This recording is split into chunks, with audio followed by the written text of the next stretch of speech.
নমস্কাৰ দৰ্শক ৰাইজ, আপোনালোকক সকলোকে স্বাগতম জনাইছোঁ জ্ঞান বাৰ্তাৰ এটা অন্য এপিছডলৈ। আজি মই আপোনালোকক চিনাকি কৰি দিবলৈ আহিছোঁ আমাৰ হাতীচুং কলেজৰ প্ৰধান শ্ৰীযুত লুইত হাজৰিকা ডাঙৰীয়াৰ লগত। ছাৰ নমস্কাৰ। নমস্কাৰ। হয় ছাৰ, মই বহুতেই আপোনাৰ কলেজখনৰ সুনাম শুনিছোঁ আৰু আপুনি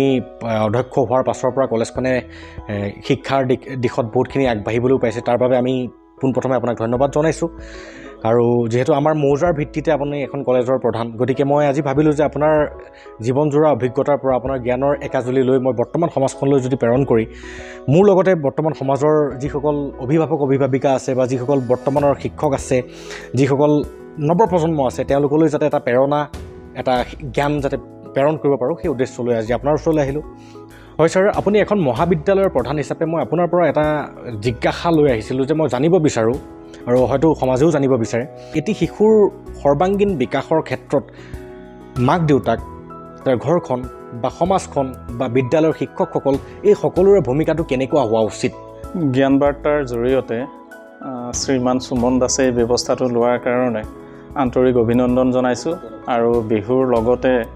অসমীয়া নৱবৰ্ষৰ চলিছে, আৰম্ভ হৈছে, গতিকে পুনৰবাৰ মই অসমীয়া নৱবৰ্ষ আৰু ৰঙালী বিহুৰ ওলগ যাচিছোঁ। আৰু বিষয়টো অতি গুৰুত্বপূৰ্ণ কথা। আমাৰ এটা কথা আছে বা আমাৰ শিক্ষাবিদসকলে কয় যে শিশুৰ শিক্ষাৰ কঠীয়াতলী ঘৰখন। আমি 24 ঘণ্টাত এদিন হয়, গতিকে আমাৰ যিটো সামাজিক বা যিটো পদ্ধতিগত শিক্ষা, এই শিক্ষা ব্যৱস্থাটোত এজন শিশুক বা এটা শিশুক বা এজন ছাত্ৰক আমি সামাজিক ব্যৱস্থাৰ যিটো শিক্ষা ব্যৱস্থা, এই শিক্ষা ব্যৱস্থাটোৱে খুব বেছি 6 ঘণ্টা বা 7 ঘণ্টা পাওঁ। তে 24 ঘণ্টাৰ পৰা যদি আমি 6 ঘণ্টা বাদ দিওঁ বা 7 ঘণ্টা বাদ দিওঁ, তেতিয়াহ'লে 17 ঘণ্টা ঘৰখনত থাকে, শিশুটো ঘৰখনৰ তত্ত্বাৱধানত থাকে। গতিকে মোৰ দৃষ্টিত যে যিহেতু আমাৰ পণ্ডিতসকলে কয়, শিক্ষাবিদসকলে কয় বা আমি নিজেও উপলব্ধি কৰিছোঁ যে শিশুৰ শিক্ষাৰ কঠীয়াতলী ঘৰখন। গতিকে এই ক্ষেত্ৰত শিক্ষকৰ পৰিৱৰ্তে বা শিক্ষকতকৈও অভিভাৱকসকলৰ গুৰুত্ব অধিক, আৰু মাক হ'ল আচল শিক্ষয়িত্ৰী। গতিকে ঘৰখনৰ যিটো প্ৰভাৱ, এই প্ৰভাৱটো ল'ৰা ছোৱালীৰ ওপৰত ডেফিনেটলি পৰিব। আমি 5 ঘণ্টা 7 ঘণ্টা এখন বিদ্যালয় বা মহাবিদ্যালয়ত এজন ছাত্ৰক পাওঁ, গতিকে এই সীমিত সময়ৰ ভিতৰত আমি তেওঁলোকৰ পথ নিৰ্দেশনাহে দিব পাৰোঁ। এটা নিৰ্দিষ্ট সময়ৰ নিৰ্দিষ্ট গণ্ডিৰৰ ভিতৰত তেওঁলোকৰ যিখিনি আসোঁৱাহ থাকে, যিখিনি ভুল থাকে, সেই খোকোজাখিনিহে আমি মাৰি দিব পাৰোঁ। কিন্তু তাৰ গৰিষ্ঠ সংখ্যক যিটো দায়িত্ব, এই দায়িত্বটো ঘৰখনে ল'ব লাগিব। আৰু মই নিজেও এজন অভিভাৱক, মোৰ সতি সন্ততি আছে, গতিকে মই নিজেও ব্যক্তিগতভাৱে উপলব্ধি কৰোঁ যে শিক্ষাৰ ক্ষেত্ৰত বা শিশুৰ চৰিত্ৰ গঠনৰ ক্ষেত্ৰত বা সামগ্ৰিকভাৱে গোটেই শৈক্ষিক দিশটো উত্তৰণৰ ক্ষেত্ৰত 3টা উধান বুলি যদিও কোৱা হয় যে ছাত্ৰ, অভিভাৱক আৰু শিক্ষক, ইয়াৰ ক্ষেত্ৰত গুৰু দায়িত্ব কিন্তু ঘৰখনৰ।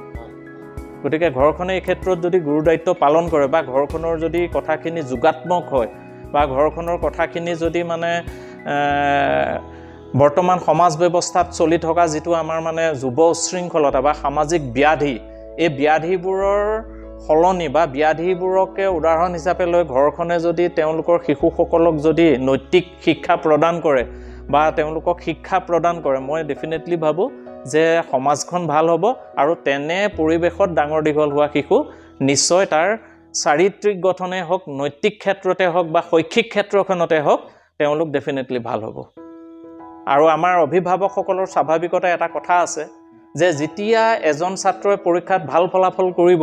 তেতিয়া আমি অভিভাৱকসকলে স্বাভাৱিকতে কৰোঁ বা আলোচনা কৰোঁ যে ঘৰত যত্ন লয়, সেইকাৰণে ৰিজাল্টটো ভাল হৈছে। আৰু সেই একেটা শিশুৱে যেতিয়া ৰিজাল্টটো বেয়া হ'ব বা পৰীক্ষাত ফলাফল বেয়া হ'ব বা তাৰ কিবা স্খলন ঘটিব, নৈতিক চৰিত্ৰই হওক বা তাৰ আচাৰ ব্যৱহাৰেই হওক, সামাজিক ক্ষেত্ৰতে হওক, তেতিয়া ক'ব স্কুলত যত্ন নলয়। তাৰমানে আমাৰ সমাজ ব্যৱস্থাটোৱে শিক্ষক শ্ৰেণীক স্বাভাৱিকতে, সকলোকে মই ক'ব খোজা নাই, সমাজ ব্যৱস্থা গৰিষ্ঠ সংখ্যকে শিক্ষক শ্ৰেণীটোক স্বীকৃতি দিব নোখোজে, তেওঁলোকৰ অৱদানটো ক'ব। ভাল ৰিজাল্ট কৰিলে ক'ব ঘৰত যত্ন লয়, তাৰমানে শিক্ষকে গুৰুত্ব নিদিয়ে, শিক্ষকৰ গুৰুত্ব তাত গৌণ। আৰু যেতিয়া ৰিজাল্টটো বেয়া হ'ব বা তেওঁৰ কিবা চৰিত্ৰৰ স্খলন হ'ব, তেতিয়া লাহেকৈ কৈ দিব যে স্কুলত যত্ন নলয় বা স্কুলখনৰ পৰিৱেশে বেয়া, কলেজখনৰ পৰিৱেশে বেয়া, গতিকে তাৰ স্বভাৱ চৰিত্ৰ ক'ত ভাল হ'ব ন? গতিকে তেনেকুৱা এটা ব্যৱস্থা আমাৰ মাজত চলি আছে। আমি সঘনাই তেনেকুৱা ধৰণৰ সমস্যা বা তেনেকুৱা ধৰণৰ কথাৰ মুখামুখিও হওঁ। গতিকে সেই প্ৰেক্ষাপটত মই কৈছোঁ যে শিক্ষাৰ কঠীয়াতলী হ'ল শিশুৰ ঘৰখন। গতিকে মাক দেউতাকে পুথিগত শিক্ষা নাথাকিব পাৰে, আনুষ্ঠানিক শিক্ষা নাথাকিব পাৰে, যদি এটা ভাল পৰিৱেশ দিয়ে, ভাল সংস্কাৰ দিয়ে, এটা সংস্কাৰৰ কথা আছে, এটা যদি সংস্কাৰ দিয়ে তেতিয়াহ'লে ডেফিনেটলি সেই শিশু সেই ঘৰখনৰ প্ৰতি সন্ততি ভাল হ'ব। আৰু এনেকুৱা ধৰণৰ যদি উদাহৰণ বিচাৰোঁ আমাৰ অসম মুলুকত বহুত উদাহৰণ আছে, বেয়া হোৱাৰো উদাহৰণ আছে, ভাল হোৱাৰ উদাহৰণ আছে। হয় ছাৰ, বহুতে এটা সাৰুৱা মন্তব্য আপুনি ধাৰণ কৰিলে আৰু আশা কৰোঁ দৰ্শক ৰাইজ আপোনালোকে এজন গুণীজ্ঞানী ব্যক্তিৰ এই মতামতসমূহক যদিহে পালন কৰিবলৈ শিকে তেন্তে নিশ্চয় আপোনালোকৰ প্ৰতি সন্ততি ভৱিষ্যতলৈ গৈ পেলাই একোজন ভাল পূৰ্ণাংগ ৰূপত ভাল চৰিত্ৰবান ব্যক্তিত্বৰ গৰাকী হ'বলৈ সক্ষম হ'ব। হয় ছাৰ, আপুনি এটা খুব জৰুৰী কথা ক'লে যে ঘৰখনৰ দায়িত্ব আৰু মাতৃ হৈছে প্ৰথম শিক্ষক। আৰু আমি সকলো ভাৱনাত বশৱৰ্তী হওঁ। প্ৰতিজনী মাতৃ বা পিতৃ মাতৃয়ে ভাবে যে মোৰ ল'ৰাটো ভাল হওক, মোৰ ছোৱালীজনী ভাল হওক, কিন্তু ভাৱনাৰ কোনোতো মূল্য নাই। পৰিণাম কি আহিছে, পৰিণামতহে মূল্য আছে মই ভাবোঁ, আৰু ভাগৱত গীতাই যিটো শিকাইছে আমাক। হয়, গতিকে দেখিবলৈ পোৱা যায়, আজি ডেটত দেখিবলৈ পোৱা যায় আজিকালি মাক দেউতাকে ল'ৰা ছোৱালীবিলাকক ইমানেই মৰম কৰে, ইমানেই মূৰৰ ওপৰত উঠাই লয় যে ল'ৰা ছোৱালীটোৱে যদি কিবা এটা ভুল কৰে আৰু এজন অভিজ্ঞ ব্যক্তিয়ে যদি সেই ভুলটো আঙুলিয়াই দেখাই দিয়ে তেন্তে সেই অভিজ্ঞ ব্যক্তিজনকে সেই মাক দেউতাকে প্ৰতাৰণা কৰে। তেনেকুৱা বহুত উদাহৰণ জগৰীয়া কৰে, দোষাৰোপ কৰে। হয়তো আপুনিও আপোনাৰ শিক্ষকতা জীৱনত তেনেকুৱা কিছুমান পাইছে চাগে, বোধ কৰোঁ। গতিকে ছাৰ, এইবিলাকৰ পৰিণামস্বৰূপে আমি কি দেখিছোঁ? পৰিণাম দেখিছোঁ যে আজিৰ ডেটত আমি সৰুতে শুনিছিলোঁ, কিন্তু আজিৰ ডেটত গাঁৱে ভূঞে নগৰে চহৰে হ'বলৈ ধৰিছে বৃদ্ধাশ্ৰম, হোমলেছ শ্বেল্টাৰ। গতিকে ছাৰ, আজিকালি সেই মাক বাপেকে ভাল হওক বুলি নিজৰ সতি সন্তানক কিমান মৰম কৰি পেলাই মূৰৰ ওপৰত উঠাই লৈ পেলাই আনকি শিক্ষকক জগৰীয়া কৰে, আনকি অনুভৱী ব্যক্তিক জগৰীয়া কৰে, কিন্তু পৰিণামত সেই মাক দেউতাকে যে এটা সময়লৈ তেওঁলোকৰ বাবে এটা মানে অস্ত্ৰ সাজি আছে, যিটো অস্ত্ৰবোৰ এটা সময়ত তেওঁলোকক আক্ৰমণ কৰিব সেইটো ভবা নাই। গতিকে ছাৰ, এই সংক্ৰান্তত আপোনাৰ পৰা এটা বিশেষ মই মন্তব্য বৰ্তমান অভিভাৱকসকলক দিব বিচাৰোঁ যে অভিভাৱকসকলে দৰাচলতে প্ৰতিপালন কেনেকুৱাকৈ কৰিব লাগে। অনুশাসনহীনতাই যে গোটেই সমাজখনক গতিগ্ৰস্ততা কৰি পেলাইছে, অনুশাসনত যাতে তেওঁলোকে নিজৰ সতি সন্ততিক বজাই ৰাখিব পাৰে, সেই তাৰ বাবে আপুনি এজন প্ৰধান হিচাপে আপোনাৰ মন্তব্য এটি পালে মই মোৰ লগতে মোৰ সমাজখন বা আজিৰ সমাজখন বাৰুকৈ প্ৰকৃত হ'ব বুলি অনুভৱ কৰোঁ। ইয়াৰ প্ৰধান কাৰণটো যদি মই ক'ব খোজোঁ, মই সেই মহাভাৰতলৈ যাব লাগিব, ধৃতৰাষ্ট্ৰৰ অন্ধপুত্ৰ প্ৰেম। গতিকে ইয়াৰ মানে বিস্তৃত ব্যাখ্যাৰ নিষ্প্ৰয়োজন, সকলোৱে জানে। গতিকে তেনেধৰণৰ অন্ধভাৱে আজিৰ অভিভাৱকসকলে তেওঁলোকৰ সতি সন্ততিক মৰম কৰে বা তেওঁলোকক তেনেধৰণে তুলি তালি ডাঙৰ দীঘল কৰে। মোৰ কথাটো হ'ল যে গোটেই অভিভাৱকসকল বা আমাৰ সমাজ ব্যৱস্থাটো অতি বাস্তৱ হ'ব লাগে আৰু একদম খুব খোলাখুলি হ'ব লাগে। এতিয়া আমাৰ ল'ৰা ছোৱালীয়ে, সৰু ল'ৰা ছোৱালীয়ে বেয়া কাম এটা কৰিলে পটকৈ গালি পাৰিলে আমি কৈ দিওঁ ঠিক আছে বাবা, একো নাই, ই এনেকুৱা নহয়, ই বেয়া ল'ৰা নহয়, ই ভাল হ'ব। সেইটো আচলতে সৰু ল'ৰাটোক ক'ব লাগে, কাৰণ তাৰ ভাল বা বেয়া বিচাৰ বিবেচনা কৰিব পৰা সেই ক্ষমতাটো বা সেই মানসিকতা, সেই চিন্তাটো সেইটো বয়সত নহয়। কিন্তু এটা মেচিয়ৰ্ড ল'ৰাই, এজন মেচিয়ৰ্ড মানুহে, এজনী মেচিয়ৰ্ড ছোৱালীয়ে যেতিয়া বেয়া কাম এটা কৰে আৰু অভিভাৱক হিচাপে যদি আমি গম পাওঁ, আমি কৈ দিওঁ প্ৰথম, মোৰ ল'ৰা এইটো কাম কৰিব নোৱাৰে, মোৰ তেজ আছে, মোৰ ল'ৰা হয়, মই লুইত হাজৰিকা, মই হাতীচুং কলেজৰ অধ্যক্ষ হয়, গতিকে মোৰ ল'ৰাই এনেকুৱা কাম কৰিব নোৱাৰে। আল্টিমেটলি কি হ'ব? সেই ল'ৰাটোক আমি তোষামোদ কৰিলোঁ, তাক অন্ধভাৱে ভুল এটাক আমি ছাপোৰ্ট কৰিলোঁ, তাক ভুলটোক আমি উদগনি দিলোঁ আগলৈ, আৰু সি তেতিয়া ভাবিব যে মোৰ দেউতাইতো এনেকৈও কৈছে, বা স্বাভাৱিকতে আমাৰ অভিভাৱকসকলে তেনেকৈ কয়। গতিকে মই ভাবোঁ মেচিয়ৰ্ড বা ডাঙৰ ল'ৰা শিশু যোনেই নহওক, যদি বেয়া কাম কৰে, বেয়াটো খুব বেয়া বুলিয়ে ক'ব লাগে, যে ভাই বাবা তুমি চোৱা, এই কামটো বেয়া, এইটো কাম এনেকৈ কৰিলে এইটো সামাজিকভাৱে মানুহে বেয়া বুলি কয়। আইনৰ দৃষ্টিত চাবলৈ গ'লে হয়তো আইনৰ দৃষ্টিটো এইটো ন্যায়সংগত নহ'ব পাৰে, গতিকে এই কামটো কৰিব নালাগে। কিন্তু তাকে নকৰি ল'ৰাটোৱে ভাল পাওক বুলি, বা হয়তো আনৰ দৃষ্টিত মই নিজে ভাল মানুহ বুলি, বা মই নিজে ভাল মানুহ, মোৰ ল'ৰাটোৱে বেয়া কাম কৰিছে কাৰণে মই বেয়াটো বেয়া বুলি ক'লে হয়তো মোৰ ৱেটটো কমি যাব। গতিকে এই দৃষ্টিভংগীৰে আমি কৈ দিওঁ নাই, এইটো আচলতে সি বেয়া কৰা নাই, বা স্বাভাৱিকতে সি নকৰে দেখোন, আজি কিয় কৰিলে বা, ডেফিনেটলি হ'ব নোৱাৰে। গতিকে মোকো বহুতে বেয়া পায়, মই মানে বেয়াটো বেয়া বুলি কৈ দিওঁ, মোৰ ল'ৰা ছোৱালীকো বেয়া বুলি কওঁ। ইভেন এখন কলেজ, আমি এটা ইয়াতে পৰিয়াল প্ৰায় 27 জন আমি থাকোঁ, গতিকে মই কাৰোবাক বেয়াটো দেখিলে মই বেয়া বুলি কৈ দিওঁ, তাৰমানে তোষাবোধটো মোৰ লগত নাই। আৰু মই ক'ব পৰা মানুহক সেই কথাটো মেছেজটো দিওঁ, বা এতিয়া অভিভাৱকসকলৰ প্ৰতি এইটো মেছেজ দিব খুজিছোঁ, মই নিজেও যিহেতু এজন অভিভাৱক, যে আপোনাৰ সৰু শিশুটোক মই আঁতৰাই ৰাখিছোঁ আমাক এই আলোচনাৰ পৰা। যিসকল মেচিয়ৰ্ড তেখেতসকলে বা তেনেকুৱা ল'ৰাই বা তেনেকুৱা ব্যক্তিয়ে যদি কিবা বেয়া কৰে, আমি সমাজে বা আমি প্ৰথম অভিভাৱকসকলে বা যাৰ দৃষ্টিত পৰে আমি সেইটো কেতিয়াও তোষামোদ কৰিব নালাগে, ঢাকি ৰাখিব নালাগে, আমি বেয়াটো স্পষ্ট বেয়া বুলি ক'ব লাগে আৰু তাক সেইটো বুজিবলৈ দিব লাগে, তাক বুজাই দিব লাগে। মই মানে শাসনৰ জৰিয়তে বা কিবা পঢ়া মানে কিবা মাৰপিটৰ জৰিয়তে শাসন কৰাৰ কথা নাই, যে এই কথাটো বুজাই দিব লাগে যে ভাইটি চোৱা বা ভণ্টি চোৱা বা বাবা চোৱা এই কথাটো বেয়া, সি তেতিয়া উপলব্ধি কৰিব। আৰু বৃদ্ধাশ্ৰমৰ কথাটো কোৱা হৈছে যে বৃদ্ধাশ্ৰমৰ কথাটো এইটো এতিয়া নতুন কনচেপ্ট, তাহানি আমি টিভি বাতৰিত শুনিছিলোঁ বা হয়তো কাৰোবাৰ গল্প বা উপন্যাস পঢ়িলে পাওঁ, কিন্তু সেইবোৰ এতিয়া সহজলভ্য হৈ গ'ল, আমাৰ গাঁৱে গাঁৱে বৃদ্ধাশ্ৰম হৈ গ'ল। যে ইয়াৰ কথাটো কি হৈছে, যিটো আপুনি মোক প্ৰশ্নটো কৰি মোক মানে এই কথাটো উনুকিয়াই গ'ল, যে আমাৰ প্ৰতি সন্ততি শিশু বা আমাৰ ভাই ভতিজাক আমি সীমাতকৈ মানে অতিৰিক্ত মৰম কৰোঁ বা অতিৰিক্ত সুযোগ সুবিধা দিওঁ। অন্ধ্ৰ যিটো ধৃতৰাষ্ট্ৰ অন্ধ্ৰ পুত্ৰ প্ৰেম বুলি ক'লোঁ, যাৰ কাৰণে কৌৰৱ বংশ ধ্বংস হ'ল। গতিকে আমি বিবেকৰ দ্বাৰা পৰিচালিত হ'ব লাগে, আমি আৱেগৰ দ্বাৰা পৰিচালিত হ'ব নালাগে। মোৰ ঘৰত মোৰ মা দেউতা আছে, মোৰ মানে পৰিবাৰ আছে, সতি সন্ততি আছে, বা হয়তো মোৰ এজন দুজন ভাইটি বা ভাইটিৰ পৰিয়াল তেনেকুৱাও থাকিব পাৰে, যে আমি ঘৰখনত যেতিয়া এটা আমাৰ ঘৰত আমি তেনেকুৱা তাহানি আমি গাঁৱত ডাঙৰ দীঘল হৈছিলোঁ দেখিছিলোঁ, বা মোৰ ঘৰখনত মই নিজে মোৰ দেখা মনত আছে, মোৰ দেউতাই যেতিয়া ডাঙৰ মাছ এটা আনিছিলে, মোৰ আইতা বেলেগ এখন ঘৰত থাকে, মোৰ খুৰাৰ লগত আমাৰ কেম্পাছটোৱে বেলেগ, মোৰ দেউতাই লগে লগে মোক কয় যে আইৰক মাতি আনচোন, মাতি আনি মাছটো দেখুৱাচোন আইৰক। মাছটো আনি আইতাক দেখুৱালোঁ, কাটি পেলাই আইতাক মোৰ ঘৰতে, সেইদিনাখন আমাৰ যদিও কেম্পাছটো বেলেগ আমাৰ ঘৰতে ভাত সাজ খাবলৈ কোৱা হ'ল। সেই বাৰ্তাটো আমি দেউতাহঁতৰ পৰা পালোঁ যে আমি জ্যেষ্ঠজনক সন্মান কৰিব লাগে বা নিজৰ পিতৃ মাতৃক শ্ৰদ্ধা কৰিব লাগে, বা বিহু সংক্ৰান্তিত আমি উৎসৱ পাৰ্বণ আনন্দমুখৰ ব্যৱস্থাটোৰ লগতে আমি খোৱা বোৱাৰো বিশেষ এটা আয়োজন কৰোঁ। সেই আয়োজনটোত মোৰ দেউতা যেতিয়া বেলেগ এটা কেম্পাছত মোৰ ভাইটিৰ লগত থাকিব, মোৰ ভণ্টিজনীৰ লগত থাকিব, এটলিষ্ট ভাল মাছ সাজ আনি মই দেউতাকো মই বিচাৰিব লাগে বা মোৰ ভাইটিটোকো বিচাৰিব লাগে। আৰু বহু ক্ষেত্ৰত হয় কি যে পৰিয়ালটোৰ কোনোবা এজনে ইনকাম কৰে, বাকীকেইজন নাথাকে, সেইটো এটা বেলেগ চেপ্টাৰ, মই তালৈ যাব খোজা নাই।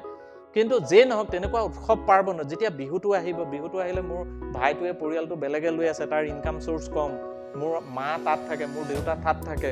অথচ মই ধুনীয়াকৈ মোৰ পৰিয়াল আৰু মই তিৰোতা লৈ মই ধুনীয়াকৈ চলিছোঁ। মোৰ মাতৃক বা মোৰ পিতৃক বা মোৰ কনিষ্ঠ ভাতৃটোক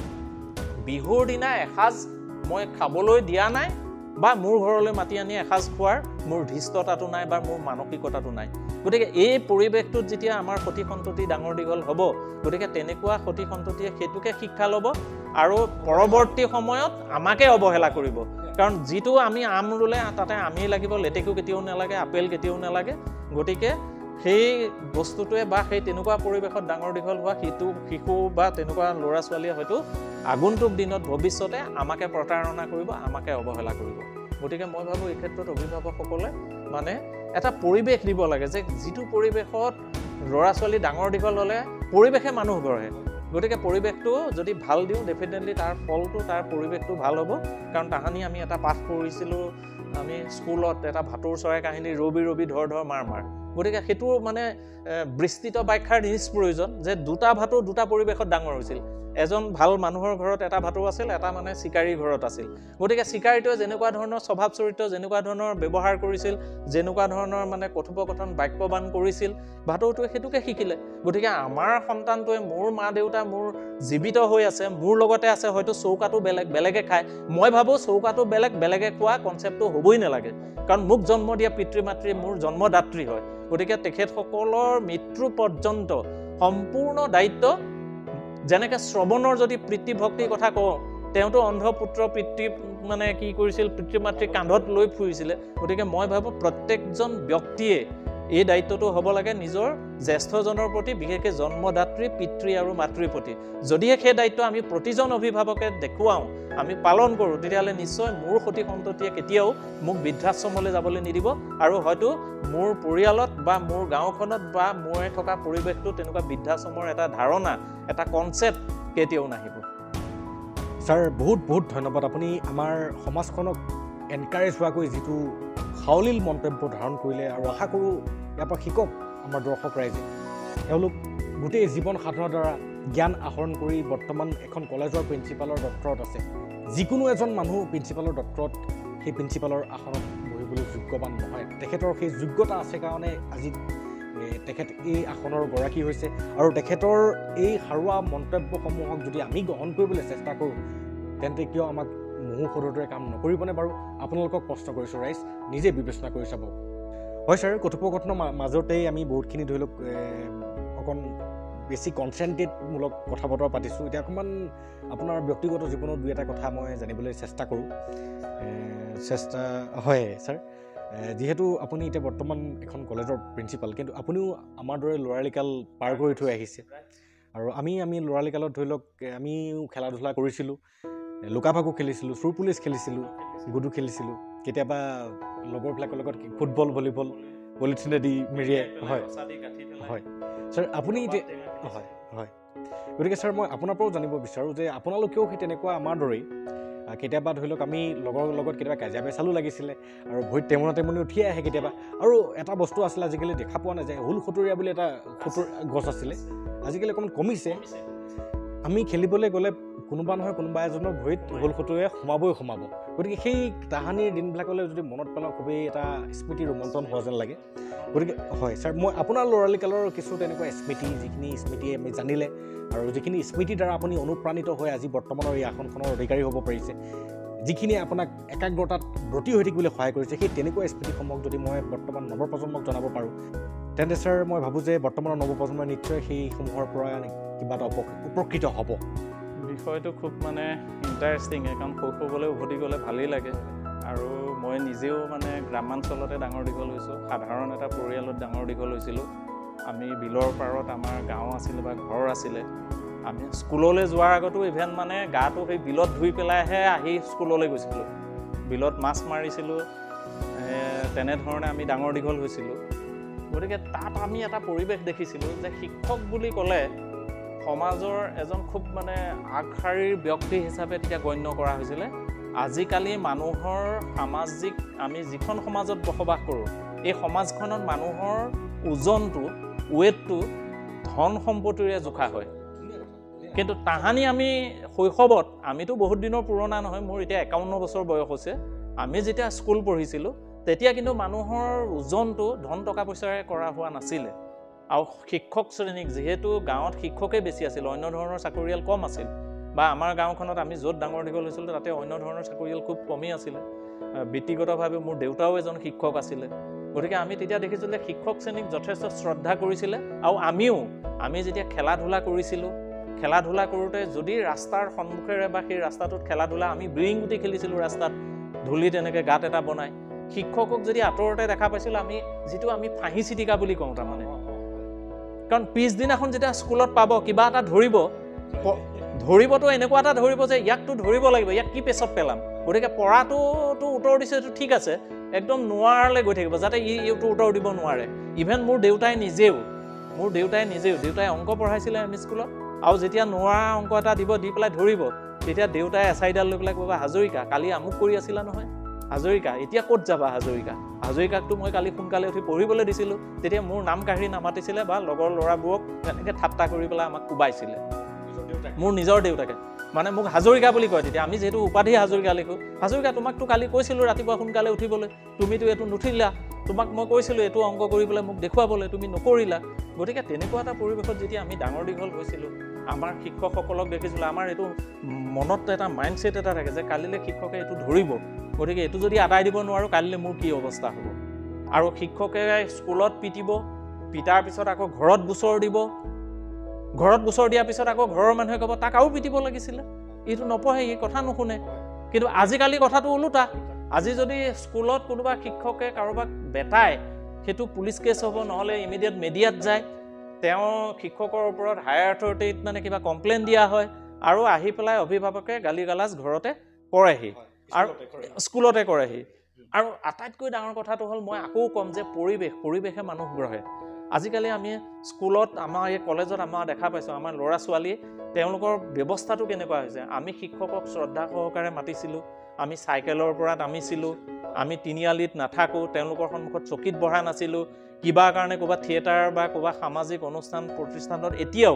এতিয়াও যদি আমি শিক্ষকৰ সৈতে সমানে শাৰী পাতি বহোঁ মোৰ নিজৰ কথা কৈছোঁ মই এটলিষ্ট ভৰিৰ ওপৰত ভৰি উঠাই নবহোঁ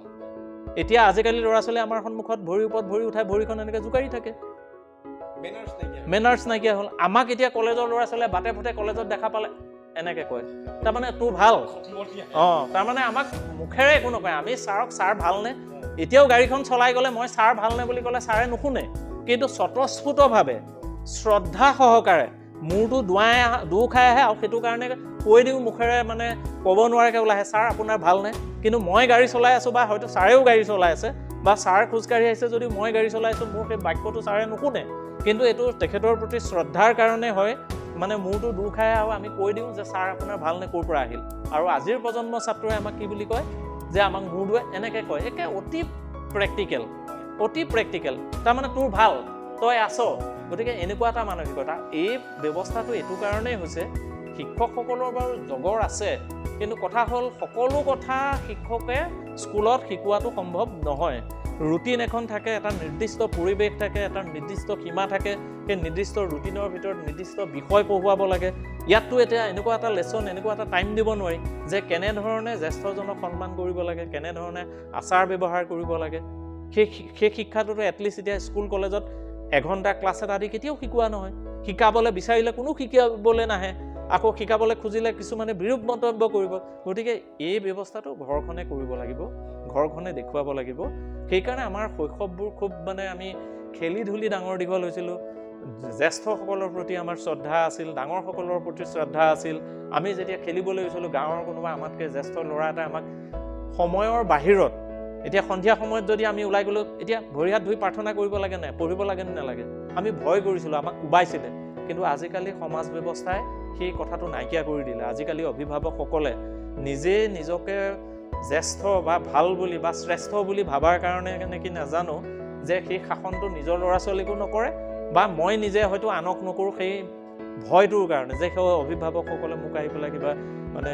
গালি গালাজ কৰিব অপমান কৰিব নেকি গতিকে এনেকুৱা ধৰণৰ কিছুমান মানে আণ্ডাৰষ্টেণ্ডিং আহি গ'ল আৰু সেইকাৰণে উঠি অহা প্ৰজন্মটোৱে যিখিনি সংস্কাৰ বুলি মই কৈছোঁ মই এজন শিক্ষক হিচাপে অভিজ্ঞতাৰ ফালৰ পৰা মই ক'ব নোখোজোঁ বাৰু যে নহওক আমি এটা সৰু অনুষ্ঠানত কাম কৰোঁ সাধাৰণ শিক্ষক এজন গতিকে শিক্ষক হিচাপে আমি যেনেকুৱা ছাত্ৰ আছিলোঁ আৰু এতিয়াৰ ছাত্ৰৰ যিটো দেখিছোঁ এইটো দিন ৰাতি পাৰ্থক্য এতিয়া ছাত্ৰই নিজকে ছাত্ৰ বুলি ভাবে নাভাবে মই নাজানো কিন্তু আমাক যে শিক্ষক বুলি নাভাবে সেইটো 100% আমি গম পাই গৈছোঁ দুখ লগা কথা কিন্তু ঘৰৰ মানুহে জ্যেষ্ঠসকলে এটলিষ্ট যে জ্যেষ্ঠসকলক এনেধৰণে সন্মান কৰিব লাগে শিক্ষকসকলক এনেধৰণে সন্মান কৰিব লাগে বহু কথা আছে ইভেন মই মোৰ ঘৰতো মই কওঁ যে কিছু কথা মানে ঘৰখনত শিকাব লাগে আমি শিকিব লাগে সেই পৰিৱেশটো আমি ঘৰখনত দিব লাগে আমি একেলগে ঘৰখনত বহি আছোঁ মোৰ ল'ৰাটো বহি আছে মোৰ ছোৱালীজনী বহি আছে মোৰ ভাইটো বহি আছে মোৰ দেউতা বহি আছে এতিয়া মোৰ ল'ৰাটোৱে ছোৱালীজনীয়ে যদি চকী এখনত বহি ভৰিৰ ওপৰত ভৰি উঠাই ভৰিখন এনেকৈ জোকাৰি থাকে তে আমি কথাবোৰ মই কিন্তু লওঁ সেইবোৰ কথা অকণমান চিৰিয়াছলি লওঁ মই কৈ দিওঁ মোৰ নাপায় নহয় ককা বহি আছে আইতা বহি আছে বা আমুক জ্যেষ্ঠজন বহি আছে আমি ইভেন যেতিয়া মই এইখন কলেজত চাকৰি কৰিছিলোঁ মোতকৈ ছিনিয়ৰ টিচাৰ আছিলে তেতিয়া ফটকৈ ৰুমটোত সোমাই আহিলে যদি চকী খালী মানে নাথাকে মই উঠি দিওঁ উঠি দি পেলাই তেওঁলোকক বহিবলৈ দিওঁ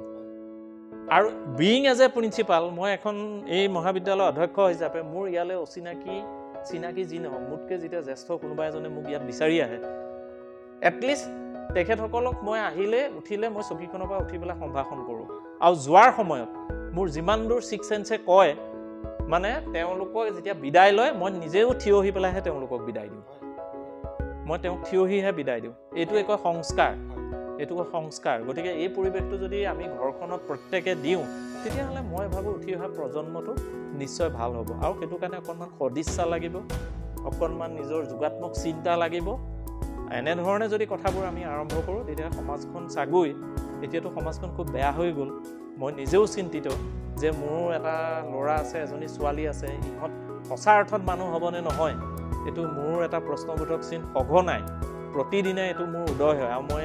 কথাটো পাতিব পৰা মানুহৰ লগত এই কথাটো পাতোঁ কিন্তু আমাৰ সেই শৈশৱ আৰু এই শৈশৱ দিন ৰাতি পাৰ্থক্য এতিয়া মানে যিটো মোবাইলৰ দিন আহিল ইণ্টাৰনেট ইমেইলৰ দিন আহিল ইয়াত গোটেই নৱপ্ৰজন্মটো সোমাই গৈছে আৰু সোমাই যোৱাৰ দুখটো মই অভিভাৱকসকলকে দিওঁ যে আমাৰ অভিভাৱকসকলে কৰে কি ল'ৰাটোৱে দুষ্ট কৰি আছে হুলস্থুল কৰি আছে মোবাইলটো দি দিলে সি ঠাণ্ডা হৈ আছে আচলতে ওকণি হ'ল বুলি আৰু চুলিখিনি খুৰাই দিয়া কথা আহি নপৰে মোৰো ল'ৰা আছে মোৰ ছোৱালী আছে মই ইমান শাসন কৰোঁ যে সি অসুবিধা কৰিছে সেইবুলি তাক মোবাইলটো দি পেলাই তাক ঠাণ্ডা কৰি ৰখাৰ কথা নাই তাক অন্য ধৰণে শিকাব লাগিব অন্য ধৰণে বুজাবলৈ চেষ্টা কৰিব লাগিব যে মোবাইলটোৱে জীৱন নহয় মোবাইলটো ল'লে শেষ নহয় গতিকে এনেকুৱাকৈ ধৰক যদি প্ৰত্যেকে কথাবোৰ আৰম্ভ কৰে তেতিয়াহ'লে নিশ্চয় সমাজখন ভাল হ'ব। আৰু ইংৰাজীত এষাৰ কথা আছে যে অল্ড ইজ গোল্ড, মানে পুৰণা যিটো ব্যৱস্থা, পুৰণা মাত্ৰেই সোণ। গতিকে মই ভাবোঁ তেতিয়া টেকন'লজি ইমান ডেভেলপ হোৱা নাছিল, শিক্ষা সংস্কাৰ বা শিক্ষা ব্যৱস্থা ইমান উন্নত হোৱা নাছিলে, ইণ্টাৰনেট ইমেইল নাছিল, মোবাইল নাছিল, কিতাপো মানে ছপা এভেইলেবল খুব নাছিলে। এনেকুৱা এটা দিনতে আমি পঢ়া শুনা কৰিছোঁ বা আমাৰ আগৰ জেনেৰেশ্যন আৰু তাতকৈ এটা ভয়ানক পৰিৱেশত ডাঙৰ দীঘল হৈছে অভাৱৰ মাজত। গতিকে আমি যদি আমাৰ সতি সন্ততিক আমি তেনেকুৱা এটা যোগাত্মক দৃষ্টিয়ে যদি আমি শিক্ষা দিবলৈ চেষ্টা কৰোঁ তেতিয়াহ'লে নিশ্চয় সমাজখন ভাল হ'ব। আৰু সেইটো সকলোৱে নিজৰ পৰা আৰম্ভ কৰিব লাগিব। প্ৰত্যেকে নিজৰ পৰা আৰম্ভ কৰিলে মই ভাবোঁ ভাল হ'ব। আৰু মই যে কৰিছিলোঁ যে অল্ড ইজ গোল্ড, তাৰমানে গৈ কিন্তু আমি আকৌ সেই পুৰণা জেগাটোৱে পাবগৈ লাগিব, কাৰণ পৃথিৱীখন ঘূৰণীয়া। আমি ইয়াতে আৰম্ভ কৰিলে ঘূৰি গৈ য'ৰ পৰা আৰম্ভ কৰিছিলোঁ আকৌ তাতে পাবগৈ লাগিব। গতিকে আমি এইবোৰ যিমান নকৰোঁ যি নকৰোঁ, গতিকে সেই